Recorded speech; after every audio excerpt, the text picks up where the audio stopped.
படத்தோட பெரிய சவா நான் பாக்குறது என்னன்னா திரிஷாவோட கேரக்டர் தான். ஏன்னா திரிஷாவுக்கும் இந்த கதைக்கும் எந்த சம்மந்தமே இருக்காது. எப்பவுமே ஒரு கதையை படமாக்கணும்னா ஒரு பர்பஸ் இருக்கணும்னு சொல்லுவாங்க.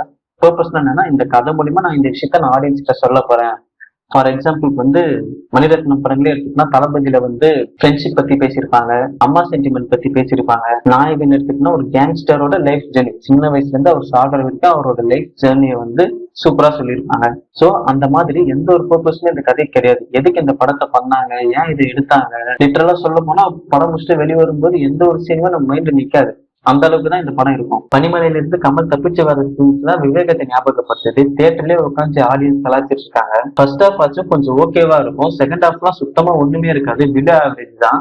கமல் தப்பிச்சு வரும்போது ஏதோ ஒரு வர்மக்கலையை கத்துக்கிட்டு ஒவ்வொருத்தங்களும் தேடி கண்டுபிடிச்சு கொண்டுட்டு இருப்பாரு. இதுதான் செகண்ட் ஹாஃப் ஃபுல்லா நடக்கும். படத்தோட ஆரம்பத்துல இருந்து சிம்பு கூட தான் கனெக்டடா இருக்க மாதிரி இருக்கும். ஆனா போக போக சிம்புக்கான ஸ்கிரீன் ஸ்பேஸ் கம்மியாகிட்டே போகும்.